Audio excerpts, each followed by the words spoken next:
الله أكبر الله أكبر لا إله إلا الله.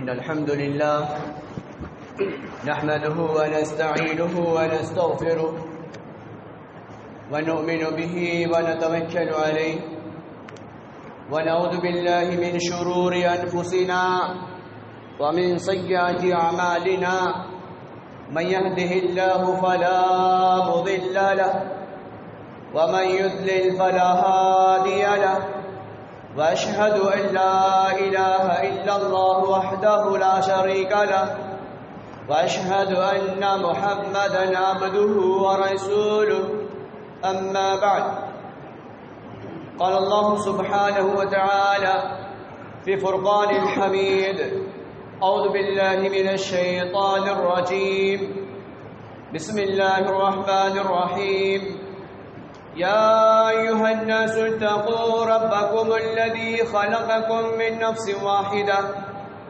وخلق منها زوجها وبث منهما رجالا كثيرا ونساء واتقوا الله الذي تساءلون به والأرحام إن الله كان عليكم رقيبا يا أيها الذين آمنوا اتقوا الله حق تقاته ولا تموتن إلا وأنتم مسلمون يصلح لكم أعمالكم ويغفر لكم ذنوبكم ومن يطع الله ورسوله فقد فاز فوزا عظيما قال النبي صلى الله عليه وسلم فإن أصدق الحديث كتاب الله وخير الهدي هدي محمد صلى الله عليه وسلم وشر الأمور محدثاتها وكل محدثة بدعة وكل بدعة ضلالة وكل ضلالة في النار أو كما قال عليه الصلاة والسلام. قال الله تعالى في موضع آخر قد أفلح المؤمنون الذين هم في صلاتهم خاشعون والذين هم عن اللغو معرضون والذين هم للزکاة فاعلون. معزز سامعین کرام، حاضرین، دینی بھائیوں، بزرگوں، عزیز بچوں و خواتین اسلام،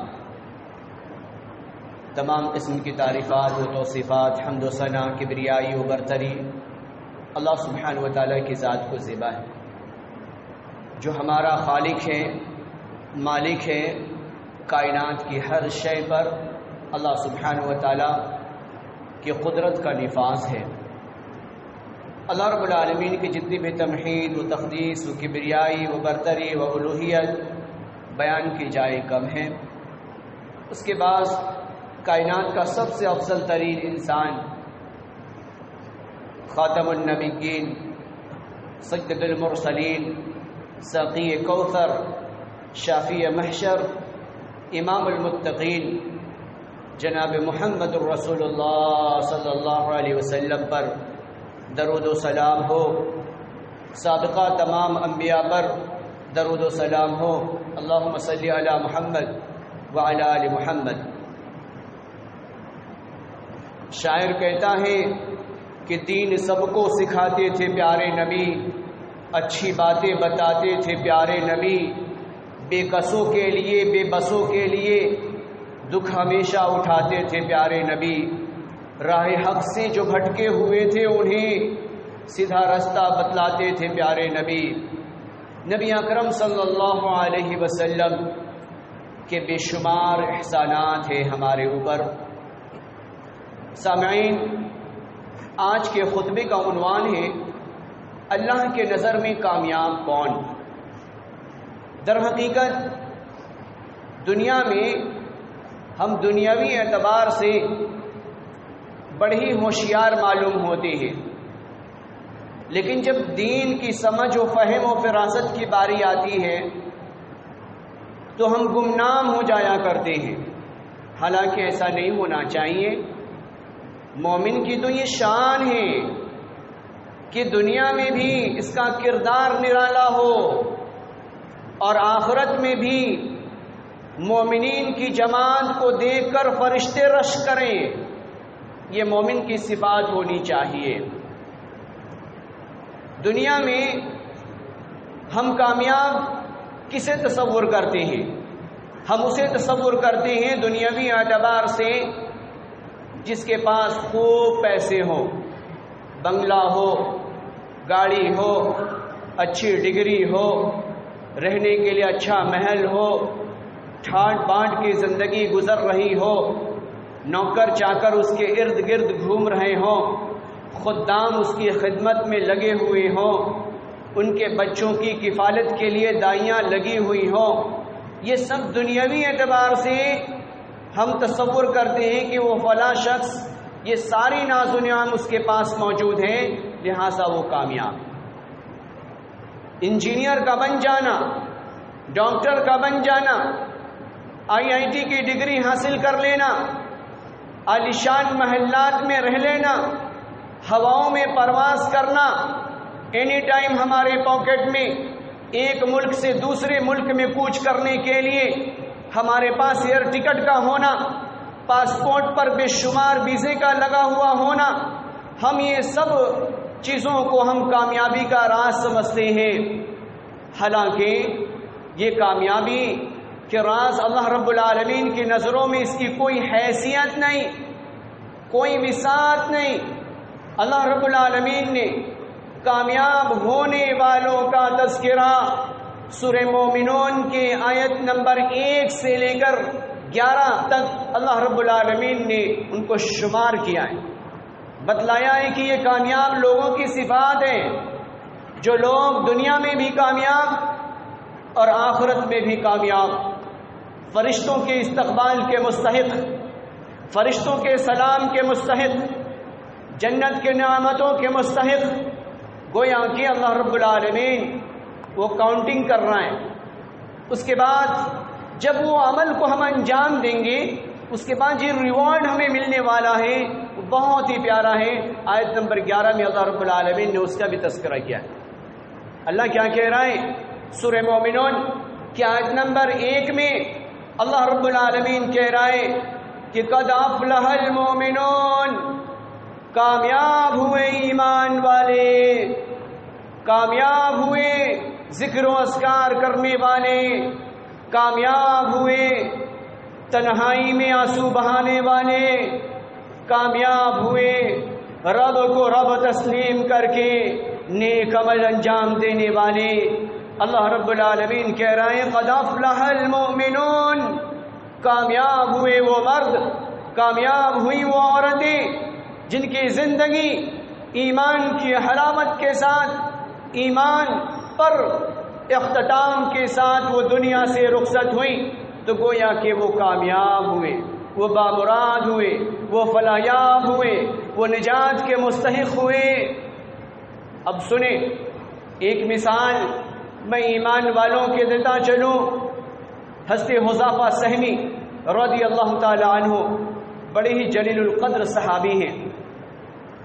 نبی اکرم صلی اللہ علیہ وسلم نے اپنے پیغام کو قیصر روم، یعنی جو رومن امپائر تھا، اس کو دعوت دین کے لیے، نبی کی نبوت کو تسلیم کرنے کے لیے پیغمبر عربی صلی اللہ علیہ وسلم نے حضرت حذیفہ سہمی رضی اللہ تعالی عنہ کو منتخب فرمایا اور ایک پیغام لکھا رومن امپائر کے نام، جسے قیصر روم کہا جاتا ہے، اس کے نام پیغمبر عربی صلی اللہ علیہ وسلم نے خط لکھا۔ خط میں یہ لکھا تھا کہ تم یہ تسلیم کر لو کہ میں اللہ کا رسول ہوں اور اللہ ایک ہے اور وہ تمام کے تمام انبیاء کا رب ہے، اور میں آخری رسول ہوں، اللہ کا آخری پیغمبر ہوں، اللہ کا آخری میسنجر ہوں، اللہ کا آخری دودھ ہوں، یہ تم تسلیم کر لو۔ لہذا حضرت حذیفہ سہمی رضی اللہ تعالی عنہ نے اس پیغام کو لیا، اس چٹھی، اس میسج کو لیا۔ میسج کو لینے کے بعد اونٹ پر سوار ہونے کے بعد وہ قیصر روم کی طرف نکل پڑتے ہیں۔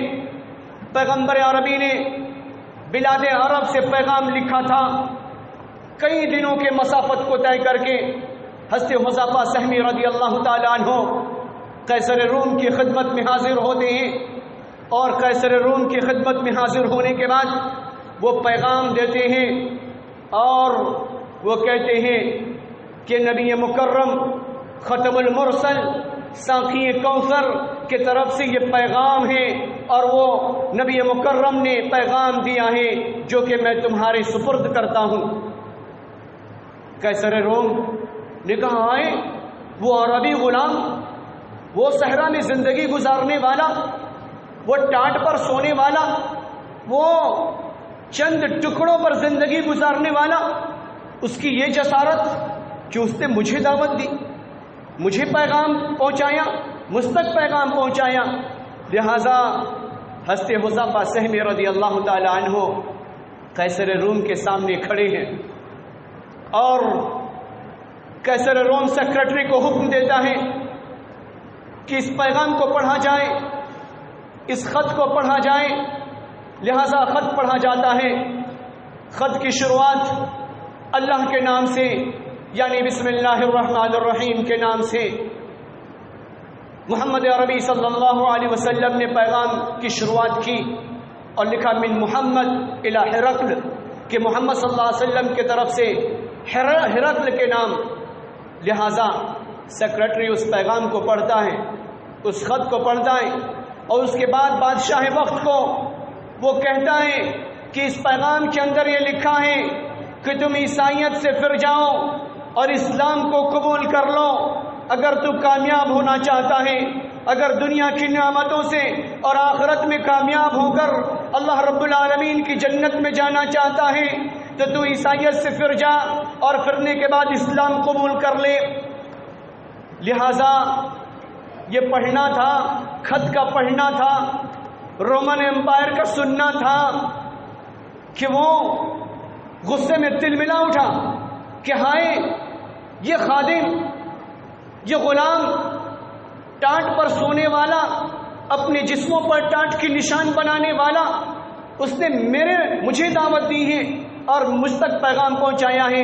یہاں پہ حضرت حذیفہ سہمی رضی اللہ تعالی عنہ پیغام پہنچانے کے بعد، اس لیٹر کو دینے کے بعد واپس جانے لگتے۔ قیصر روم اپنے وزراء کو بلاتا ہے، وزیروں کو بلانے کے بعد وہ کہتا ہے کہ جاؤ اور اس غلام کو پکڑ کے لے کر آؤ، حذیفہ کو پکڑ کے لے کر آؤ، کہ اس نے نبی مکرم محمد الرسول اللہ صلی اللہ علیہ وسلم کا پیغام ہم تک پہنچایا ہے، محمد کا پیغام مجھ تک پہنچایا ہے، مجھے ہرگز یہ گوارا نہیں۔ آخرکار اس کے تمام سپاہی پھیل جاتے ہیں، اور پھیلنے کے بعد حضرت حذیفہ ابھی چند ہی مسافت طے کی تھی، پکڑ لیے جاتے ہیں، اور پکڑنے کے بعد آپ کو لایا جاتا ہے، قیصر روم کی خدمت میں پیش کیا جاتا ہے۔ قیصر روم کہتا ہے کہ تیری یہ مجال کہ تو نے محمد کے پیغام کو ہم تک پہنچایا ہے، تجھے معلوم نہیں، تیرے جسموں میں خوف نام کی چیز نہیں، تو نے آخرکار ایسا کیوں کیا؟ حضرت حذیفہ سہمی رضی اللہ تعالی عنہ تمام مناظر کو دیکھ رہے اور ہنس رہے، اور تمام وزیر بیٹھے ہوئے، بڑے بڑے سپاہی، کیپٹن، میجر سب بیٹھے ہوئے۔ حضرت حذیفہ سہمی رضی اللہ تعالی عنہ کے پیشانی پر ذرہ برابر بل نہ آیا۔ حضرت حذیفہ سے قیصر روم کہتا ہے کہ جو تو دعوت لے کر میرے پاس آیا ہے، میں تجھے ابھی اسی وقت یہ کہتا ہوں کہ اگر تو امن چاہتا ہے، اگر تو سلامتی چاہتا ہے، اگر تو اپنی جان کی بخشش چاہتا ہے تو اسلام سے پھر جا اور عیسائیت کو قبول کر لے، عیسائیت کو قبول کر لے۔ حضرت حذیفہ سہمی رضی اللہ تعالی عنہ بڑی ہی سکون اطمینان کے ساتھ، بڑی ہی سکون اطمینان کے ساتھ انہوں نے جواب دیا کہ تیرا اگر یہی منشا ہے تو ہم تو حاضر ہیں، ہم تو حاضر ہیں، تو جو چاہے کرنا، ہمارے ساتھ جو کرنا چاہے تو کر سکتا ہے۔ لہذا قیصر روم نے حضرت حذیفہ کو ڈرانے کے لیے آگ کے شعلے بھڑکانے کا آرڈر دیا۔ آگ جلایا گیا اور اس پہ کڑھائی رکھا گیا، اس کے اندر تیل ڈالا گیا اور ڈالنے کے ساتھ ایک نمائندے کو لایا گیا اور لانے کے ساتھ اس کھولتے ہوئے تیل میں ڈالا گیا اور ڈالنے کے ساتھ حضرت حذیفہ بھی کھڑے ہیں، رومن ایمپائر بھی کھڑا ہے، اس کے وزراء بھی کھڑے ہیں، اس کے تمام کیپٹن، میجر، صوبیدار سب کے سب کھڑے ہیں اور سب یہ منظر دیکھ رہے ہیں۔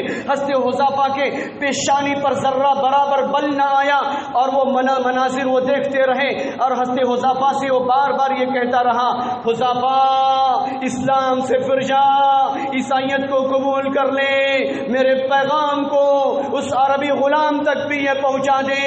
اگر وہ امن چاہتا ہے، اگر وہ اطمینان چاہتا ہے، اگر وہ اپنی سلامتی چاہتا ہے، آسانی کے ساتھ زندگی گزارنا چاہتا ہے تو اسے یہ دعوت دے دے۔ حضرت حذیفہ نے کہا، حضرت حذیفہ نے بڑی سکون اطمینان کے ساتھ کہا کہ ہائے تو مجھے اس دہکتے ہوئے آگ کے شعلوں سے ڈرانا چاہتا ہے، کھولتے ہوئے تیل میں جو تو نے اپنے خادم کو ڈال کر اس کے جسم کی چٹخن کو دکھا کر تو ہمیں ڈرانا چاہتا ہے، ایسا ہرگز نہیں ہو سکتا۔ آج کے دن اللہ سبحانہ و تعالیٰ نے ہمیں ایک جان عطا کیا ہے، اگر ایسی 100 جان بھی اللہ رب العالمین ہمیں عطا کر دے، میں خوشی بخوشی اللہ کے راستے میں قربان کرنے کے لیے میں تیار ہوں، تیار ہوں۔ محمد کا یہ ادنا غلام یہ تیار ہے۔ قیصر روم تھرا گیا کہ ہائے اس غلام کو کیا ہوا، اسے ڈر، اس کے جسم پر ڈر نام کی کوئی چیز نہیں ہے، آگ کے شعلے جل رہے ہیں اور انسان کے جسم سے چٹخن کی آواز آ رہی ہے، ہاں یہ کیسا غلام ہے۔ اس وقت قیصر روم حضرت حذیفہ سے کہتا ہے کہ حذیفہ تجھے کیا ہو گیا کہ تجھے خوف نہیں آ رہا، تو نے کیسا دین تسلیم کر لیا ہے؟ اس نے کہا کہ میں نے محمد کا دین تسلیم کر لیا ہے، لہذا دنیا کی تمام سپر پاور طاقتیں ایک طرف، دنیا کی تمام افواج ایک طرف، دنیا کی تمام میزائل اور ٹینک ایک طرف، لیکن یہ ادنا غلام اللہ کی رضا کے لیے، نبی کی رسالت کے لیے، نبی کی پیغام کے لیے اپنے آپ کو وقف کر دینا پسند کرتا ہے، لیکن میں عیسائیت کے اندر عیسائیت کو قبول نہیں کر سکتا۔ حضرت حذیفہ کی یہ بات سن کر وہ بڑا پریشان ہوا، بڑا حیران ہوا کہ اس کے اندر یہ جسارت، غلام کے اندر اتنی جسارت۔ حضرت حذیفہ رضی اللہ تعالیٰ عنہ نے کہا کہ اگر تو امن چاہتا ہے، اگر تو سلامتی چاہتا ہے، اگر وہ تو چاہتا ہے کہ دنیا میں بھی سرخرو ہو اور آخرت میں بھی کامیاب ہو جا تو تو محمد کے دین کو تسلیم کر لے۔ قیصر روم نے آخرکار کا ایسا ہرگز نہیں ہو سکتا، ہمارے قوم کے لوگ کیا تانا دیں گے کہ یہ ڈر کی وجہ سے، یہ خوف کی وجہ سے اس نے محمد کے دین کو تسلیم کر لیا، ایسا ہرگز نہیں۔ اے غلام اگر تو پیغام لے کر آیا ہے، یقیناً اس پیغام کو میں نے پڑھا ہے اور میں نے معلوم کر لیا ہے، پھر بھی اگر تو چاہتا ہے کہ امن کے ساتھ اپنے محب کے پاس، اپنے نبی کے پاس اگر تو امن کے ساتھ پہنچنا چاہتا ہے، اگر تو یہ نہیں کر سکتا، عیسائیت قبول نہیں کر سکتا، تو بس اتنا کر کے میرے پیشانی پر بوسہ دے دے، میرے پیشانی کو چوم لے، میں ان غلاموں کو آزاد کر دوں گا اور میں تیرے ساتھ لگا دوں گا۔ لہٰذا یہ سودا بڑا ہی سہل تھا اور اسلام سے راہ فرار اختیار کرنے کا نہیں تھا، لہٰذا حضرت حذیفہ نے قیصر روم کے پیشانی کو چوما۔ چومنے کا رزلٹ یہ نکلا کہ قیصر روم نے خدام کو آزاد کیا اور آزاد کرانے کے بعد حضرت حذیفہ کے ساتھ لگا دیا۔ حضرت حذیفہ مسافت کو طے کر کے پہنچنے لگے، مکہ المکرمہ سے کوچ کر کے مدینہ طیبہ کو جانے لگے۔ ایسے وقت میں حضرت عمر بن خطاب رضی اللہ تعالیٰ عنہ سے ملاقات ہوئی۔ حضرت عمر بن خطاب رضی اللہ تعالیٰ عنہ نے کہا کیا بنا حذیفہ؟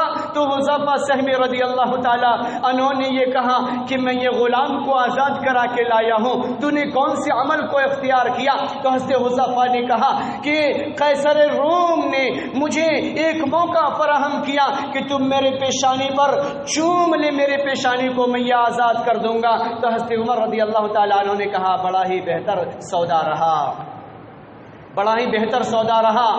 یہ تھا ایمان صحابہ کرام کا۔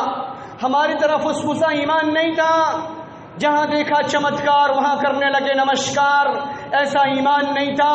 دہکتے ہوئے شعلوں نے بھی ان کے ایمان کے اندر ڈگمگاہٹ پیدا نہ کی۔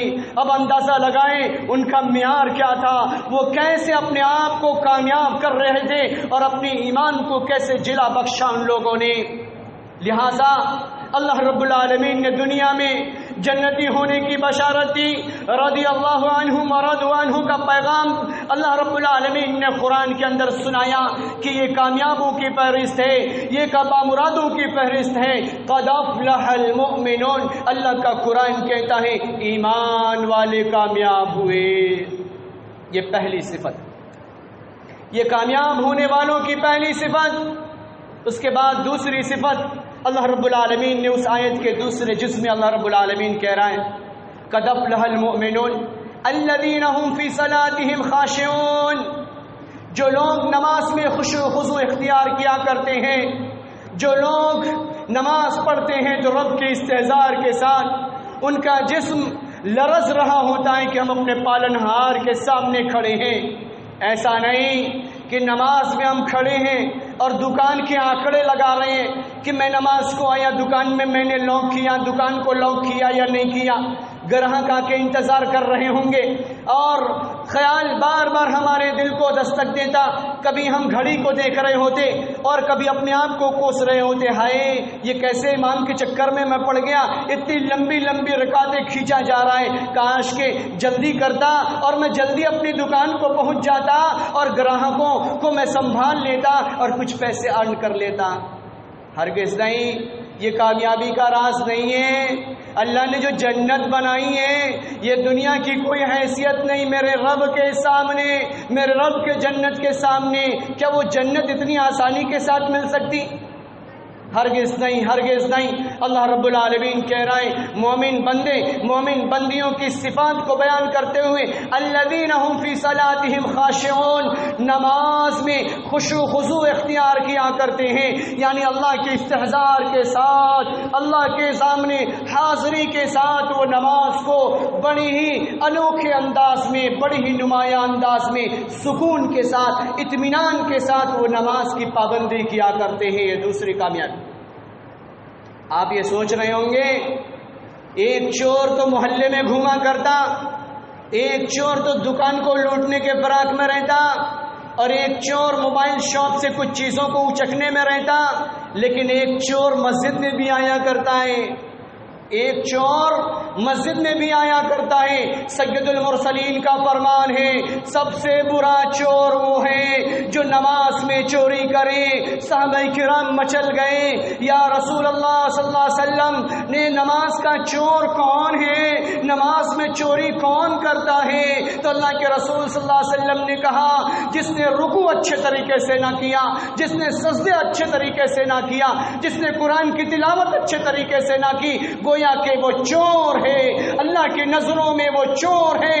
ایسا نمازی اگر کوے کی طرح وہ ٹھوکر لگاتا ہے نماز میں اور اطمینان اور سکون نہیں، اس کے سجدے میں سکون نہیں، اس کے رکوع میں سکون نہیں، قرآن کی تلاوت میں سکون نہیں، گویا کہ وہ چور ہے۔ مسجد میں بھی آیا کرتا ہے، محلے میں گھومنے والے چور کو ہم کوستے پولیس کے حوالے کر دیا کرتے ہیں، رب کی عدالت کا چور جو مسجد میں آ رہا ہے ٹوپی کرتا پہن کے، اچھا سرما کاجل لگا کے، اس کا کیا بنے گا؟ رب کی عدالت میں گویا کہ وہ چور ہے۔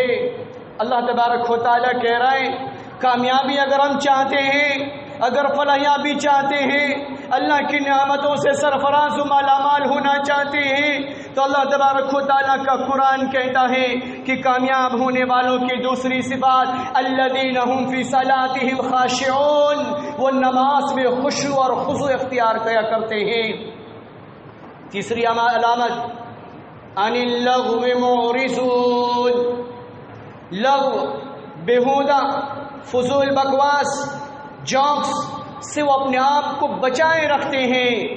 جو مومن بندے، مومن بندیاں جو ہیں، ان کی تیسری صفات، کامیاب ہونے والوں کی تیسری صفات، وہ اپنے آپ کو جوک سے بچائے رکھتے ہیں، فضول بکواس سے اپنے آپ کو بچائے رکھتے ہیں. عن اللغو ہم معرضون، جس سے دنیا کا بھی کوئی فائدہ نہ ہو اور دین کا بھی کوئی فائدہ نہ ہو. کیا ایسی باتیں نہیں ہوا کرتی؟ آج بہت سارے ایسے شرما جی لوگ پھر رہے ہیں موبائل پر، بہت سارے ٹیلی ویژن کے چینلز پر، جو ایسی بہکی باتیں بہکا کر نوجوانوں کو گمراہ کرنے کی کوشش کر رہے ہیں. ہم دنیا میں ایسے ہی زندگی گزارنے کے لیے نہیں آئے. رب کی مرضی کے تحت اگر زندگی گزرے گی تبھی اللہ رب العالمین کا جنت میں ہماری حاضری ہوگی. اور یوں ہی لغو اور بکواس اور فضول گوئی میں ہم اپنے ٹائم کو کھوٹا کرتے رہے اور عشق اور رومانس کی ہم باتیں کر کے اپنے وقت کو ضائع کرتے رہے تو گویا کہ ہم دنیا میں بھی ہمارا وقت ضائع ہو جائے گا. الوقت شیء غال، وقت انمول موتی ہے. لا تضیعوا اوقاتکم، اپنے اوقات کو ہمیں ضائع ہرگز نہیں کرنا چاہیے. یہ تیسری علامت. کامیاب ہونا چاہتے ہیں، لغو، فضول، بکواس باتوں سے اپنے آپ کو بچانے کی ضرورت ہے. اگر ضرورت ہے تو ہم فون کا استعمال کریں، ضرورت ہے تو ہم کچھ کام کاج کے لیے اپنی زبان کو کھولیں، ورنہ امام کائنات نے فرمایا جو سب سے زیادہ لوگ جہنم میں جائیں گے ان میں سے دو چیزیں ہوں گی. امام کائنات نے فرمایا تم مجھے زبان کی ضمانت دو کہ زبان سے تم خطا نہ کرو گے. اس کے بعد اللہ کے رسول نے کہا اپنے دونوں قدموں کے بیچ یعنی اپنی شرمگاہ کی ضمانت دو کہ اس سے تم کوئی جرم نہ کرو گے، زنا کی طرف نہیں لپکو گے، برائی نہیں کرو گے. تو اللہ کے رسول نے کہا اس کے لیے جنت کی بشارت ہے، اس کے لیے جنت کی بشارت ہے. اگر ہم جنت میں جانا چاہتے ہیں اپنی زبان کی صحیح استعمال کرنی ہوگی. اگر ہم جنت میں جانا چاہتے ہیں اپنے شرمگاہ کی حفاظت کرنی ہوگی، کیونکہ اللہ رب العالمین کا قرآن سورہ مومنون کی آیت نمبر 4 یہ کہتی ہے ان اللغو معرضون والذین هم للزکاة فاعلون والذین هم لفروجهم حافظون. کامیاب ہوا وہ شخص، کامیاب ہوا وہ مومن بندہ، کامیاب ہوئی وہ مومن بندیاں جنہوں نے اپنے شرمگاہ کی حفاظت کی. بڑا ہی افسوس کا مقام ہے، بڑا ہی افسوس کا مقام ہے کہ ایسی فضول چیزوں کو دیکھنے کے بعد، ایسے رومانس اور ایسے فحش لٹریچر کو دیکھنے کے بعد ہمارا جسم اتجت ہو جاتا ہے، اور اتجت ہونے کے بعد ہم اپنے اعضائے رئیسہ کی حفاظت نہیں کرتے، لہذا منی کا اخراج ہوتا ہے، نسوں میں ڈھیلا پن آ جایا کرتا ہے، چہرہ پچکنے لگتا ہے، آنکھوں ترے اندھیرا چھا جاتا ہے، کتاب پڑھنے کو جی نہیں لگتا، کسی کی بات ماننے کو جی نہیں لگتا. ایسے وقت میں ہمارا نوجوان بچہ کسی نیم حکیم کے پاس پہنچ جاتا ہے کہ ہائے ہائے میں کیا کروں، چند ایام کے بعد میری شادی ہونی ہے، میں تو اس قابل رہا ہی نہیں، میں نے اپنے شرمگاہ کی غلط استعمال کر لیا، میں مفلوج ہو چکا ہوں. ایسے وقت میں وہ نیم حکیم سوچتا کہ اچھا مرغا آج ہتھے چڑھائیں، لہٰذا وہ یہ گولی، وہ یہ پاچک، وہ یہ چورن، یہ ٹیبلٹ وہ دے دے کر اور گھلا رہا ہوتا ہے. میڈیکل کی دنیا میں اس کا کوئی مستقل علاج نہیں. اگر ہم چاہتے ہیں، اگر ہم محافظت چاہتے ہیں تو اللہ رب العالمین نے ہمیں بہترین نسخہ عطا کیا ہے. اگر ہم چاہتے ہیں کہ شرمگاہ کی حفاظت ہو، جب ہمارا جسم اتجت ہو، خواہشات کی طرف ہمارا ارادہ بڑھ جائے، تو ایسے وقت میں ہم کیسے اپنی حفاظت کریں؟ تو اللہ رب العالمین نے سورہ یوسف میں اللہ رب العالمین نے تذکرہ کیا ہے جب شاہ مصر کی بیوی نے یوسف علیہ السلام کو جب بہکانے کی کوشش کی، واستبق الباب، دروازے بند کر دیے گئے اور دروازے پہ دروازے بند کر دیے گئے۔ لہذا ایسے وقت میں جب یوسف علیہ السلام کو اس نے کہا آ جا میرے پاس آ جا، تو حضرت یوسف نے کہا معاذ اللہ، اللہ کی پناہ، اللہ کی پناہ، میں اللہ سے ڈرتے ہوئے۔ یوسف علیہ السلام نے دروازے کی طرف دوڑ لگائی اور دوڑ لگاتے لگاتے دروازہ کھلنا شروع ہوا، اور دروازہ کھلنے کے ساتھ جیسے ہی آخری دروازے پر پہنچے، یوسف علیہ السلام عزیز مصر کھڑا تھا۔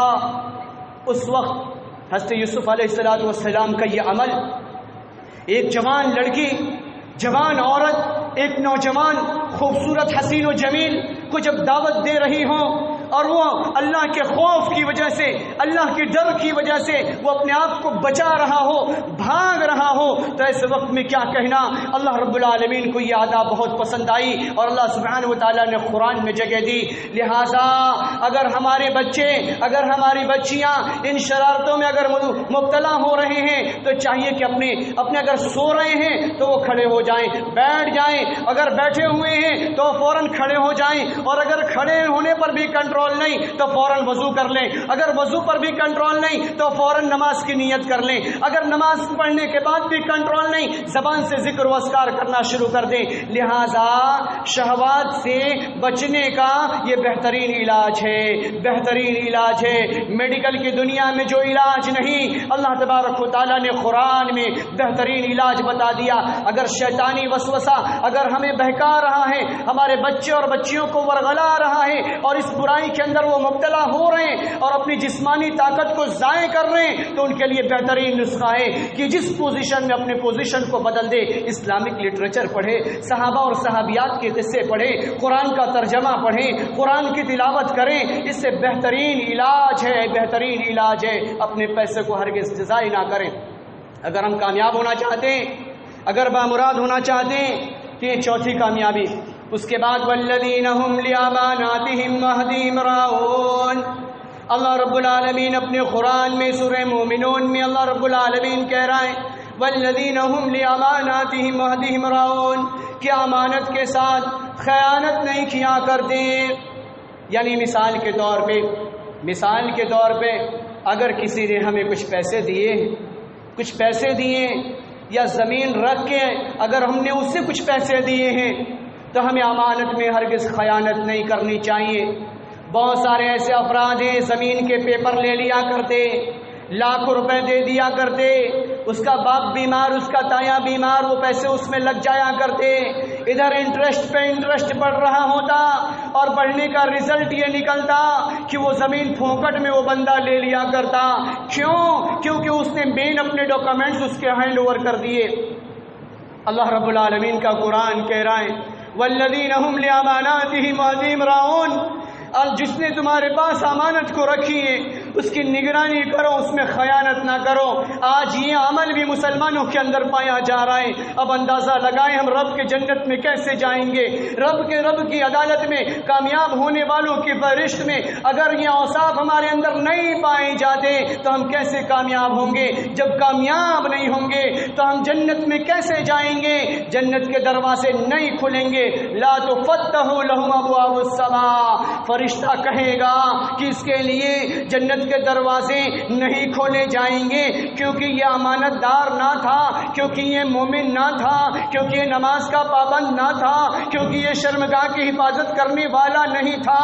لہذا لا تفتح لهم ابواب السماء، اس کے لیے جنت کے دروازے نہیں کھولے جائیں گے۔ قد خسر خسرانا مبینا، گویا کہ بہت بڑی ناکامی ہوگی، یہ بہت بڑی ناکامی ہوگی، بہت بڑی رسوائی ہوگی۔ اگر ہم چاہتے ہیں